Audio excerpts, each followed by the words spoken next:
One misty evening, as darkness crept over the small town of Kirtland, Ohio, 3 friends, Jake, Sarah, and Mike, decided to uncover the truth behind the legend of the Melonheads. Armed with flashlights and a map of rumored Melonhead sightings, they ventured deep into the forest. As they trekked deeper, the trees seemed to close in around them, the air growing colder with each step. Suddenly, a rustling in the bushes made them freeze. Jack shone his flashlight towards the sound, revealing nothing but shadows. "It's probably just an animal," Mike whispered, trying to sound brave. They pressed on, their nerves fraying with each passing minute. They reached an old, dilapidated building, its windows shattered and walls covered in graffiti. This must be the place," Sarah said, her voice trembling. As they approached, they heard faint, almost childlike whispers coming from inside. The friends exchanged worried glances, but pushed forward, curiosity overcoming fear. Inside, the air was thick with decay and the smell of something long forgotten. Their flashlights flickered, casting eerie shadows on the walls. Suddenly, they heard a low growl, followed by the unmistakable sound of footsteps. "We should leave," Jake urged, but it was too late. The door slammed shut behind them, plunging them into darkness. The whispers grew louder, surrounding them. In the faint beam of his flashlight, Mike saw a pair of glowing eyes staring back at him. "Run!" he shouted, but as they turned to flee, a figure stepped out of the shadows. Its large, misshapen head illuminated by the flickering light. The Melonhead reached out, and the friends felt a chilling sense of dread. The only sound was their own racing heartbeats, along with the haunting whispers of the Melonheads surrounding them. Would they escape the clutches of the legend, or had they become part of it?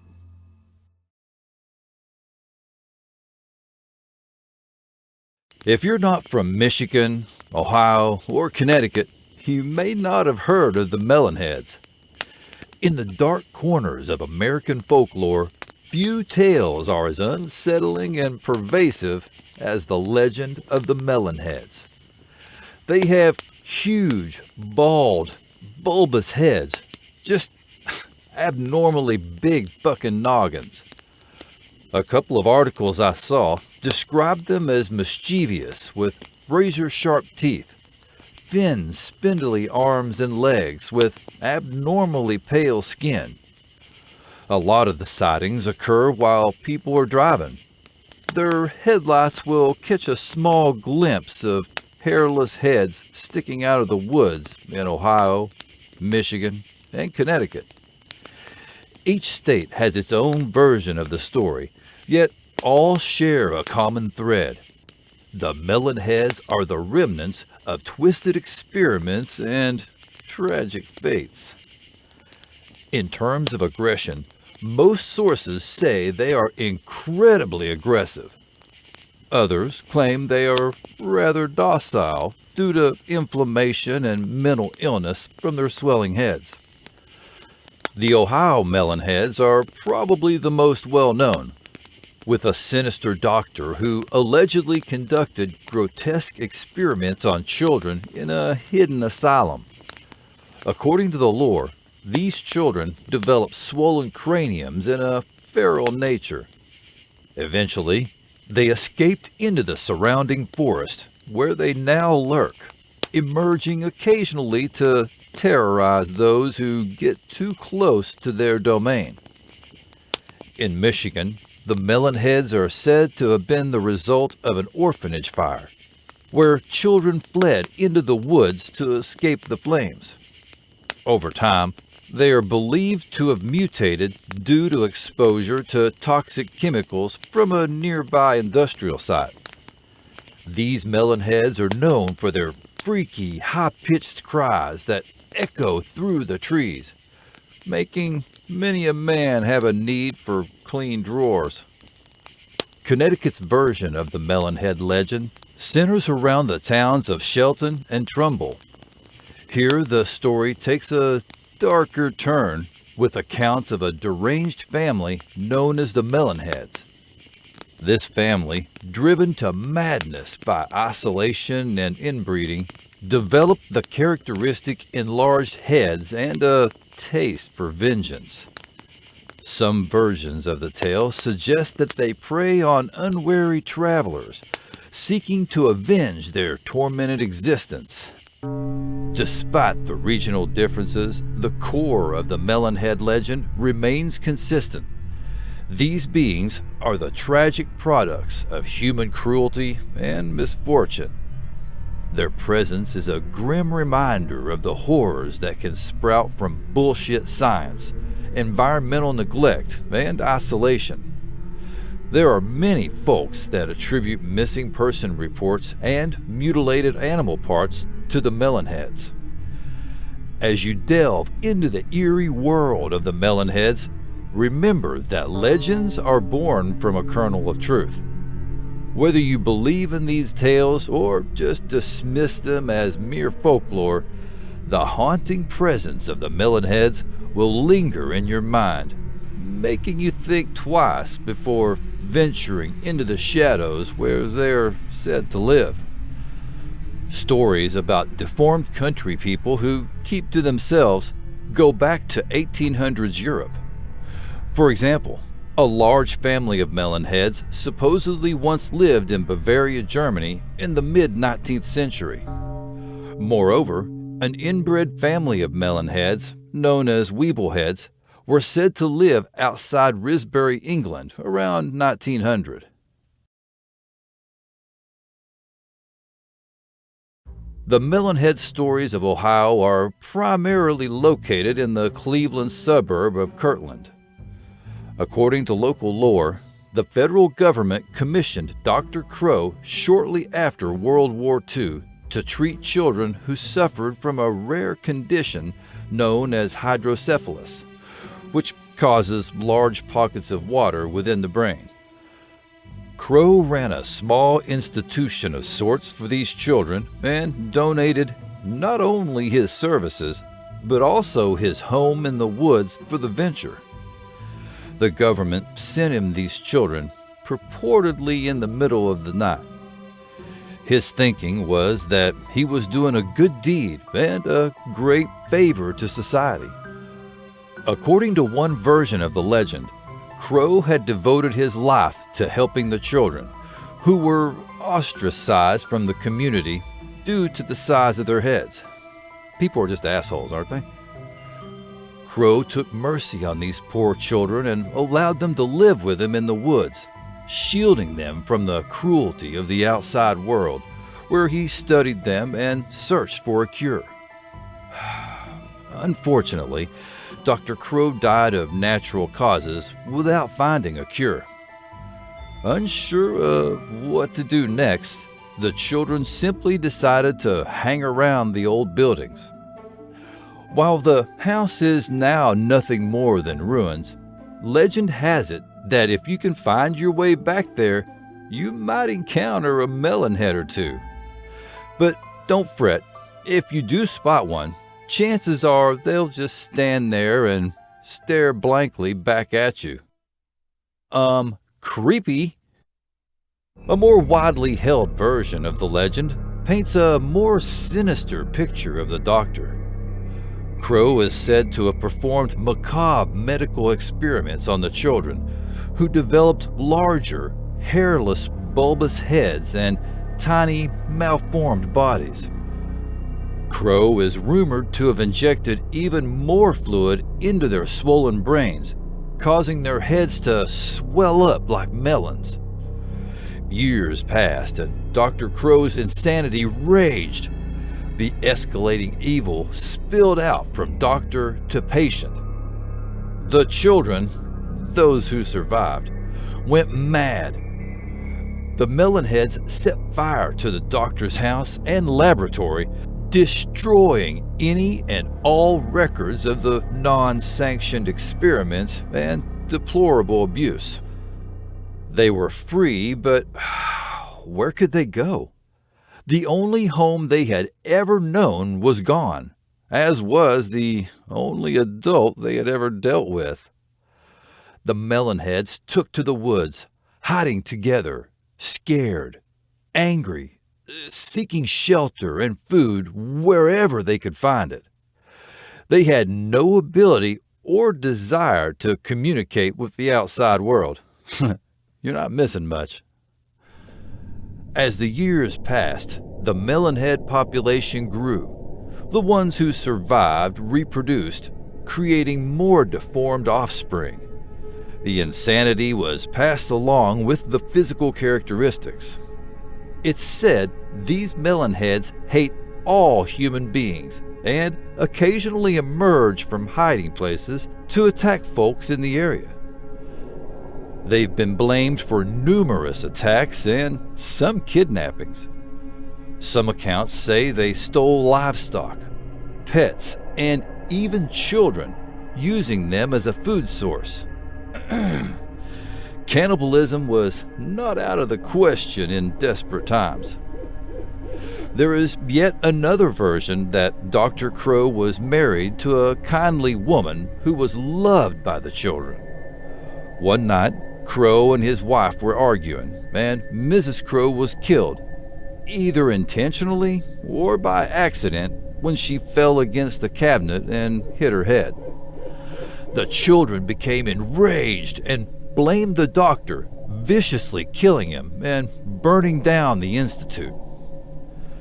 The main Melonhead location is a section of Wisner Road where the remains of Dr. Crow's facility are said to be back in the woods. Accounts of Melonhead sightings have been reported mostly at night. They're described as small humanoid creatures with extremely large, misshapen heads. They're often hairless with deformed limbs, razor-like teeth, and glowing red eyes.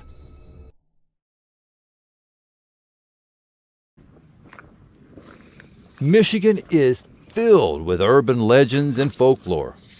One of the most popular legends is that of the Melonheads.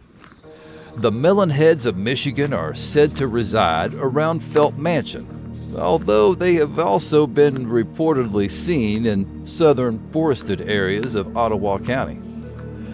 According to one story, they were originally children with hydrocephalus who lived at the Junction Insane Asylum near Felt Mansion. As the story goes, after enduring physical and emotional abuse, they became feral and were released into the forests surrounding the asylum. Some versions of the legend say that the children once lived in the mansion itself, but later retreated to caves in a nearby hill left over from an abandoned zoo. Some versions of this legend say that the children devised a plan to escape and kill the doctor that abused them. It's said that the children had no place to hide the body, so they cut it up in small pieces, which they hid around the mansion, like a twisted scavenger hunt. Rumors exist that teenagers who had broken into the mansion saw ghosts of the children and claimed to see shadows of the doctor's murder through the light coming from an open door. The legend has spread throughout the region, even becoming the subject of a 2011 film titled The Melonheads. The horror film, based on the urban legend, had the tagline, "Every town has its own monster story. Allegan, Michigan's is the Melonhead." Located in Holland, the Felt Mansion was built in 1928 by Dor Felt as a summer home for his wife. The Felt Mansion became the St. Augustine Cemetery for Boys in 1949. The mansion was a school and a chapel until it was purchased by the state of Michigan in 1977. The state used the mansion as a state police post and later converted the building into a prison. The state sold the estate to Laketown Township in 1995 for $1, as long as they preserved it. The property is listed in the National Register of Historic Places. The Melonheads legend claims that the mansion was an insane asylum which housed the creatures. Visitors and late-night explorers have reported seeing curtains moving in the windows of the vacant old building with strange noises and shadows darting through the darkness. The government insists that it was part of the Dunes Correctional Facility, a low-security prison that was shut down. Some locals, however, believe that it was once the site of the Junction Insane Asylum. The Allegan County Historical Society has alleged that the asylum never existed and is just part of local lore. But maybe it did exist, and maybe it had something to do with the Melonheads. Stories of their origin differ, but one thing's for sure, they've scared the shit out of a lot of people. I can see if you're there by yourself or with one other person and you hear something you're not used to hearing, your imagination will start to run away with you, said Scott Kuykendall of the Allegan County Historical Society. Or it could be a melonhead. The vast network of trails in Laketown Township surrounding the Felt Mansion and Saugatuck Dunes State Park are said to be haunted by this mysterious band of creatures. Every New England town can claim a ghost, and many have a witch in their past. But the Melonheads belong to only a handful of places in southwestern Connecticut. Melonhead stories surfaced in Connecticut after World War II, a time when people moved away from cities into the suburbs. But how did the Melonheads end up in Connecticut? Several variations of the Melonhead legend can be found. According to one variation, Fairfield County was the location of an asylum for the criminally insane that burned down in the fall of 1960, resulting in the death of all the staff and most of the patients, with 10 to 20 inmates unaccounted for. Some of the patients escaped the fire and settled in the surrounding woods. They hunted small animals for food, and when the winter set in and hunting became too hard, they resorted to slaying and consuming hikers. The group continued to live in isolation in the woods, where inbreeding within the small group caused the next generation to develop deformities. On the rare occasion that outsiders came into contact with them, they called them Melonheads based upon their appearance. The legend states that the Melonheads' appearance is the result of them having resorted to cannibalism in order to survive the harsh winters of the region, and to inbreeding, which in turn caused them to develop hydrocephalus. According to a second variation, the Melonheads are descendants of a colonial-era family from Shelton, Trumbull, who were banished after accusations of witchcraft were made against them, causing them to retreat to the woods. As with the first version of this legend, this variation attributes the appearance of the Melonheads to inbreeding. Melonheads allegedly prey upon humans who wander into their territory. A number of Connecticut-based legends of the Melonheads have one characteristic in common: the inclusion of a secluded, rustic, single-lane dirt road running through the Melonheads' wooded territory. Many towns in the area have rural and forested sections, and it's not uncommon for these forests to have dirt roads running through them. These roads at times, are associated with the local variation of the Melonhead legend and are said to be part of the Melonheads territory. In a number of towns, several legends place the Melonheads territory around a mysterious street known as Dracula Drive. None of the towns that have a Melonhead legend have roads designated as Dracula Drive. Depending on what version of the legend is told, one of several existing streets are mistakenly referred to or coincide with the Dracula Drive mentioned in the Melonhead stories.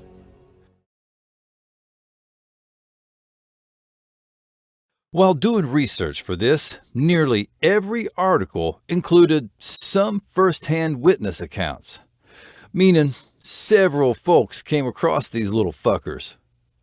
So I read through them and picked out some pretty good ones.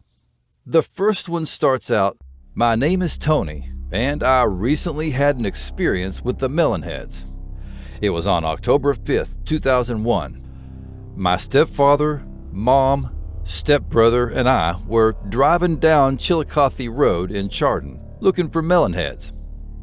We had been driving up and down the roads in the same area for almost an hour with no luck. We were just about to go home when we came up to this stretch of road that had fields on both sides and an irrigation ditch running parallel with each side of the road.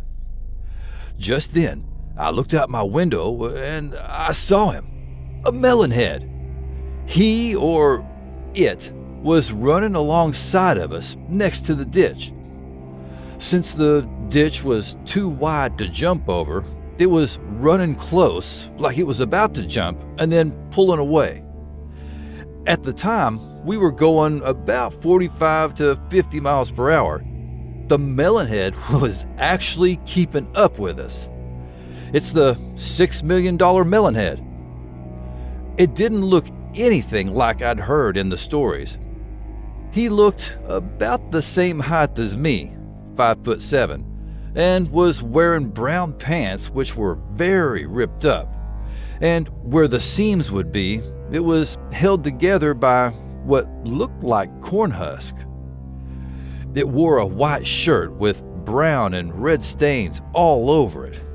I'm hoping that the red stains weren't blood. What were the brown stains? Its head was a very light brown tint. It had 2 holes in the sides of its head, which I think were ears. Its head was swelled up, and its eyes were very big looking. Just as we turned a curve, it jumped into the woods. In the next encounter, some kids were driving around one day and saw a Melonhead watching them from the side of a country road. They stopped and the Melonhead ran into the woods. They followed deep into the woods and came to an old farmhouse. Man, I've seen this movie. On the porch sat a middle-aged couple and several Melonheads. The kids asked what was going on, and the old man explained that he had been a nuclear scientist during World War II. After the war, he married, but the exposure to radiation caused all of his children to be born as Melonheads. The government gave him a lot of money to keep quiet and bought him this secluded farmhouse where they could live out their lives away from prying eyes. He asked the kids to tell no one what they'd seen and to never return. Someone told this next story at a party in the summer of 1964. Someone else thought they knew where the Melonheads lived, so we all crammed into cars and headed out to find them. We got stopped by the police in Waite Hill. When they found out where we were going, they gave us a stern lecture that there were no such things and that we should tell all our friends that there were no Melonheads. We were taken to the police station where we had to call our parents to come and get us. We all agreed that the police were so intense in trying to convince us that there were no Melonheads that there had to be Melonheads. If not, why were the police so upset that we were looking for them? The legend of the Melonheads isn't the only one to involve deformed or mutated humans. Connecticut also has the Danbury Frog people and the Faceless people of Monroe. Intriguing. I may do a video on those later on. Let me know in the comments if I should do a video on the Danbury Frog people and the Faceless people of Monroe. The Melonheads are not merely a local legend, but an example of the profound power of storytelling and the human fascination with the macabre and the mysterious. Rooted deeply in history and shrouded in a dark silhouette, the legend beckons both the skeptic and the believer to explore its depths. It's a story that straddles the fine line between truth and the collective imagination, captivating and terrifying in equal measure. As the legend of the Melonheads continues to unfurl through time, it serves as a chilling reminder of the mysteries that lie hidden in the shadows, whispering from the silent forests. These tales may be a blend of fact and fiction, though nothing is for certain. They do, however, underscore our enduring attraction to the unknown and the lengths to which we go to confront or comprehend it. In the end, the Melonheads embody more than just whispers of the past. They represent a cultural artifact, a piece of the fabric that makes up the local identity and a mirror reflecting our collective psyche. Whether born from a kernel of truth or the blossom of communal storytelling, the Melonheads continue to intrigue, to inspire, and to haunt. As the legend endures, it challenges us to ponder the mysteries veiled in the heart of the Midwest, waiting in the quiet stillness of the forest, where reality and legend dance in the shadows. If you dig this video, don't forget to tap that like button and subscribe.